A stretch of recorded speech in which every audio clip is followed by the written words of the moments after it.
Isso aqui vamos considerar que desses, vamos supor que você tem 5 elétrons, né? Vamos supor que, por exemplo, de 5, você tem 2 que oscilam com a mesma frequência, outros 2 com a mesma outra frequência e um com outra frequência. Então esse J aqui seria 1, 2, 3. Quer dizer assim. Então para o F1 seria 2, e aqui o ômega 2 e o gama 2 seria a frequência e o gama desses dois elétrons que tem a mesma frequência e gama, né? Os outros dois seriam, o F, digamos, 2 também seria 2, e o F3 seria 1. Isso aqui é só para dizer que, digamos, é porque você pode ter mais de um elétron que vibra com a mesma frequência. Em geral, se cada elétron vibra com uma frequência diferente, esse cara daqui seria sempre 1, né? Não tem problema. E a soma aqui todo deles vai dar Z, o número de elétrons. E outra definição aqui é o N, que eu vou chamar, esse N é o número de elementos aqui, né, por volume. O elemento seria o átomo. Então seria a densidade do seu material, né, quantos caras tem por volume. Então vamos guardar isso. Então vamos voltar lá. A questão é que se você faz isso para cada... Se você repete a conta, a gente fez para um elétron, faz para 2, 3, 4, 10, a conta não muda, né? Porque a gente está pegando cada elétronzinho vibra lá com a sua frequência, né, e na fonte externa. Então é só pegar e somar para cada um, só repetir a mesma conta e somar. Então por isso que no final virou a soma. Aqui tem o FJ, o ômega J, cada elétron tem o seu ômega J e o seu gama J, né? Mas você pode ter mais de um elétron com esses caras, por isso que tem o FJ aqui. Então agora vamos começar a fazer a relação com polarização. Então o momento de polo deu um fator numérico e o campo elétrico. Então disso a gente pode tirar a polarização. Porque o que é polarização, né? É momento de polo por volume. Eu defini aquela densidade, né? Então quantos caras você tem por volume, vamos supor que são propriedades do seu material, né? Vamos supor um gás, né? Então é só multiplicar o momento de polo por N, que você tem a definição de polarização. Então a polarização é a mesma coisa, só meter o N aqui, né? Então agora você tem isso, né? Então essa polarização tudo está complexo porque tudo é linear, então toda aquela lógica vale, né? Então esse cara daqui, a parte física mesmo é a parte real de tudo isso. Então isso que, com a nossa definição inicial, né, isso aqui tudo tem que ser esse fator daqui, né? Então a gente achou que é epsilon sobre epsilon zero, né? Só comparar os dois, jogar esse epsilon zero dividindo aqui, né? Jogar esse 1 para lá, então epsilon sobre epsilon zero é isso, né? E esse cara é função de ômega, né? Então aquela lógica de pegar um meio, esse modelinho reproduz um meio linear homogêneo, né, tipo um dielétrico, né, com cargas presas assim, só que a suscetibilidade elétrica não é uma constante, digamos, universal do meio. A suscetibilidade elétrica é uma resposta do meio para a onda, né? Aqui no caso de uma onda eletromagnética. Então ela depende da frequência que a onda está vibrando, né? Então a frequência está aqui, o ômega, né? Então esse cara é completamente dependente da frequência. É por isso que cada um, a gente vai chegar lá, cada um, a lei de Snell, o N, aqui, né? Isso aqui tem relação com N, né? Vai depender do ômega. Então vamos ver o N, como a gente vai tirar. Então vamos definir esse N complexo. Aqui, por enquanto aqui é formal, né? Aí vamos ver que esse cara aqui, ele tem sentido, né? Então o N seria, a definição do N, né, é a razão da velocidade no vácuo pela velocidade no meio, né? A velocidade no vácuo é 1 sobre raiz de mi zero epsilon zero no meio, 1 sobre raiz de mi epsilon. A gente considera que mi e mi zero são a mesma coisa, então isso vira raiz de epsilon epsilon zero. Então é aquele nosso resultado lá, né, aqui na raiz. Em geral, esse cara daqui, até a gente tem que conseguir separar a parte real e imaginária, então aqui fica ruim por causa da raiz, né? Mas, em geral, então eu vou dar um argumento bom, né, que isso daqui costuma ser pequeno. Até perto da ressonância pode ser que não, mas até geralmente perto da ressonância, ok. Mas se não está muito perto da ressonância, isso aqui com certeza é pequeno, eu vou te dar um argumento daqui a pouco. Então se esse cara é pequeno, você pode aproximar, né? Então raiz de 1 mais x é 1 mais x sobre 2, né? Se x é pequeno. Então vamos aproximar esse cara aqui, aí que ganha esse fator meio, né? Agora até é fácil, se você quiser separar a parte real imaginária, igual que a gente já fez, né? Multiplica pelo conjugado aqui, né? Então a parte real eu vou chamar de n, porque esse vai ser o nosso índice de refração mesmo, e a parte imaginária eu estou definindo desse jeito aqui, estou inventando esse delta z, isso aqui é a definição, né? E esse C, 2 ômega, porque eu quis assim. Então, se você volta lá e faz aquele mesmo truque de novo, de separar a parte real e imaginária, você vai ter que o N, então a parte real vai ser isso, e a parte imaginária vai ser isso aqui. Né? Então, esse C, ômega, eu fiz de propósito, né, para passar para o outro lado e definir 1 sobre ΔZ. Vamos chegar ao que esse cara, o sentido físico desse ΔZ, mais para o final do vídeo. Então, está aqui a parte real, está aqui a parte imaginária. Para a parte importante aqui é que esse cara aqui é positivo. Né? Esses gamas são positivos, né? Porque a força tem é menos V, né? E negativo ali. Então aqui é quadrado, esse cara é positivo, isso aqui é importante. Né? Mas aqui tem um porém. Repara que o N ele é 1 mais alguma coisa. Esse alguma coisa, vamos ver que em geral, esse ômega J ele é bem grande com relação ao ômega. Né? Mas a priori o seu ômega pode ficar grande. Né? Na ressonância ele é igual aqui, esse termo morreu. Né? Porque na ressonância isso daqui não tem muito sentido, mas beleza. Mas digamos assim, a priori, se o modelo funciona ainda, né, você pode ter um ômega maior do que o ômega J. Né? Então esse cara aqui pode inverter, né? Ficar negativo aqui, sinal de menos. Todo o resto você pode ver que é positivo, né? Isso aqui é tudo positivo, aqui é positivo. Então fica 1 menos alguma coisa. Então N fica menor que 1. Né? Vamos voltar isso mais para o final. Né? E, então aqui tem uma questão desse sinal. Agora, digamos só um parênteses. Por que aquela aproximação ele faz sentido? Né? Ela faz. Né? Porque, vamos pegar assim, o que eu fiz ali? Só reproduzir aquele termo e tirei em evidência ômega J, que é o parâmetro do modelo. Aqui ficou ômega, ômega J, ômega, ômega J. Vamos supor, depois eu vou dar números, né? Tem na lista, ver que em geral, digamos, principalmente para o visível, né? O ômega é pequeno com relação ao ômega J. Então esse cara daqui seria pequeno, aqui é pequeno, esse cara é pequeno, eu não estou comentando, mas esse gama a priori é bem pequeno, até no real, quando a gente for ver radiação, porque esse cara daqui ele é tipo relativístico, ele divide por C, ele é um cara pequeno.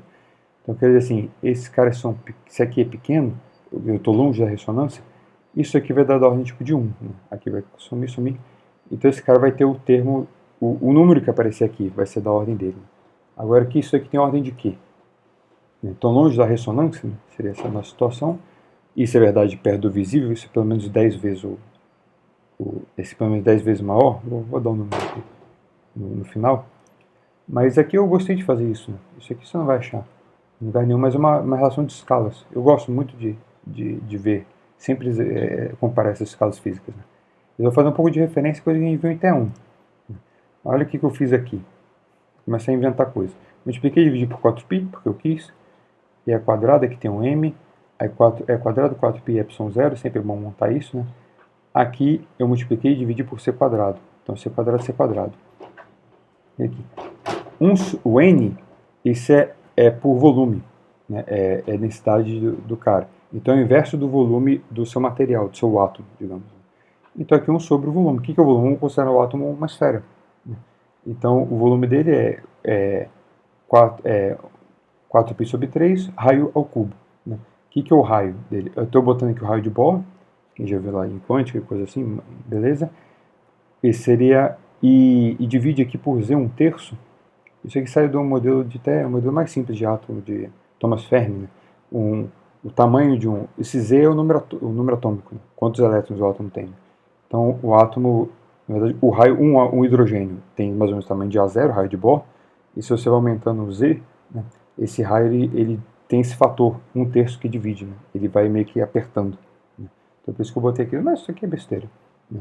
Então isso aqui seria o N. E aqui tem o ômega J. O ômega J, ao invés de escrever em frequência, eu vou escrever em comprimento de onda. Porque esses caras vibram na frequência, eu posso associar isso com comprimento de onda. O comprimento de onda é ômega C 2π sobre lambda. Né? Então aqui esse cara é ômega ao quadrado, então é 2π ao quadrado, C quadrado, lambda quadrado. Beleza. Então aqui dá uma simplificada, esse 4π com esse 4π.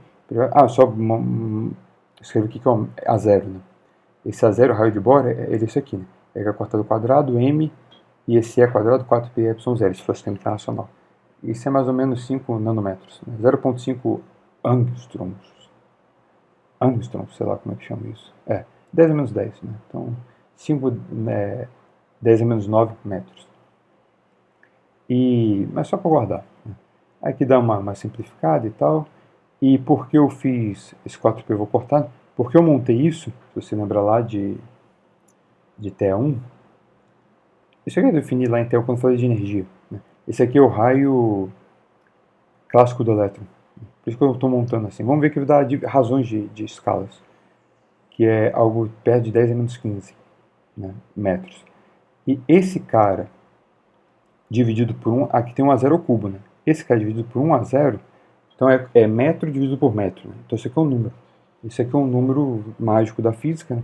No caso, essa escala daqui, ele é constante de estrutura fina ao quadrado. A constante de estrutura fina é mais ou menos 1 sobre 137. Em termos de parâmetros, é E quadrado, 4πε0, H cortado C. A gente falou isso também lá em T1. Digamos, você tem 3 escalas quando se envolve efeitos quânticos, relativísticos e cargas, né? Eletrodinâmica. Então, o maior é o raio de Bohr, que você tem carga e quântico, né? Seria um átomo. Isso aqui é o tamanho de um átomo. Se você bota relatividade, se você tem quântico e relativístico, aí você tem uma segunda escala que é um pouco menor, que é mais ou menos 100 vezes menor, que é o comprimento de Compton. E 100 vezes menor que o comprimento de Compton é o raio clássico do elétron, que aqui você tem relatividade e eletromagnetismo. O Compton é relatividade com quântica. E a razão do raio clássico pelo comprimento de Compton é alfa. A razão do Compton pelo A0 também é alfa. Isso é uma mágica, né? Então a razão disso tudo aqui é alfa ao quadrado. Isso eu acho muito, muito fantástico. Então aqui montou, pega um A0 aqui, bota aqui, aparece essa constante da natureza, né? Esse alfa aqui. Então esse cara daqui apareceu esse alfa ao quadrado com um A0, sobrou um A0 ao quadrado, e aqui tem esse lambda ao quadrado. Então ficou alfa lambda A0 ao quadrado. Esse Z aqui é um terço cubo, então sai um Z, o resto é número aqui que aparece. Esse 6 aqui cancela, esse número aqui não é importante, mas interessa isso daqui, né? Então esse cara aqui é mais ou menos 1 sobre 100. Então é para que para esse cara não ser pequeno, esse lambda precisa ser pelo menos 100 vezes maior do que o comprimento do que o A0. Um típico aqui, que você pode calcular do modelinho que está na lista, né, tipo um hidrogênio, né, dos dados lá que estão escritos lá na sua lista, você pode ver que esse lambda seria uma coisa assim, dentro, por aqui, né, de 1 até 10, 10 a menos 9, né, nanômetros aqui. Então, na verdade, essa razão ela é da ordem de 1. Né? Então, como aqui é 1 sobre 100, então 1 sobre 100 é um quadrado. Isso aqui é da ordem de 10 a menos 4. Então, isso aqui realmente é pequeno. Então, dá para considerar. Essa aqui é uma justificativa que você só vê aqui com a gente. Né? Porque você pode fazer aquela aproximação. Então, outro ponto aqui relevante, meu Deus, esse vídeo era para ser pequeno. Eu vou para o intervalo já, mas calma aí. Outro ponto relevante é aquele ΔZ. Eu só inverti aquela definição, né? É que, em geral, você está longe da ressonância, né? Então você pode ver só esse cara aqui tende a ser pequeno. Né? Assim, você pode tirar, o que eu fiz aqui? Eu tirei um ω-J aqui em evidência aqui. Então aqui ficou a quarta, ele subiu, aqui ficou isso. Aí é só fazer uma mutretagem aqui, né? Então eu não estou desprezando esse termo daqui, né? Mas só para dar uma ideia, que isso daqui ele divide por gama. Não quer dizer aqui, esquece, nem precisa dessa conta aqui. Assim, aqui tem um gama dividindo. Né? Vamos supor que não tem soma, tem um cara só. Então aqui divide por gama. Em geral o gama é bem pequeno, né? Para o nosso propósito. Então esse ΔZ é grande. Né? Só guarda isso por enquanto. Né? Esse ΔZ ele vai ser grande. Então porque o termo imaginário do N é o inverso do ΔZ. Então esse termo imaginário é pequeno. Né?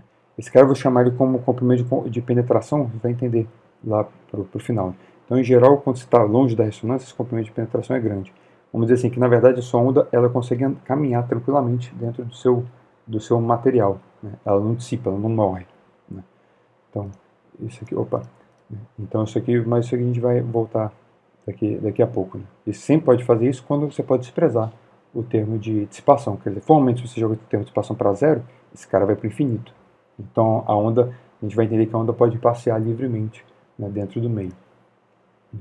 Ainda desprezando o termo de dissipação, se a gente despreza ele completamente, né, você repara que o n virou real, né, então não tem aquela discussão. Então você pode voltar para a equação de Maxwell lá, chegar na equação da onda, tudo de novo, né, virou um problema tipo um dielétrico usual, né, só que na verdade você já disse qual é a resposta, né, que a resposta é que você já disse que você está incidindo no meio, é a onda eletromagnética, né. Então, mas ok, né? Aquela onda no meio, ela tem que ser a solução dessa equação, né, porque no meio apareceu esse fator, né. E no meio continua, isso aqui continua sendo tipo uma onda, né? Você pode jogar esse aqui, cara, aqui é a solução da equação, sua onda plana monocromática que você incidiu, ela continua sendo solução, mas o que mudou agora é a relação de dispersão, né? A relação entre K e ômega, porque se você joga esse cara aqui e substitui, vai dar tudo certo, né? Isso aqui vai aparecer ômega quadrado e aqui K ao quadrado. Então, quando você comparar, o seu ômega vai ter esse n agora. E esse n é função de ômega, né, que a gente já calculou, a parte real, né? Essa aqui é a questão, né? Então, aquela parte real do índice de refração, né, quando a gente despreza o gama, despreza a dissipação, ele é realmente o índice de refração aqui do meio direitinho, né? Essa relação. Então, ele joga o C para cá, divide, K sobre ômega é C sobre N. Só que esse cara é uma função de ômega, né? Então é ômega função de ômega aqui. Na verdade, de certa forma, você joga para lá, o que você descobriu é K como função de ômega. Agora vamos fazer um intervalo aqui rapidinho, acho que já está quase acabando, mas aqui o negócio já está muito grande, já volto já.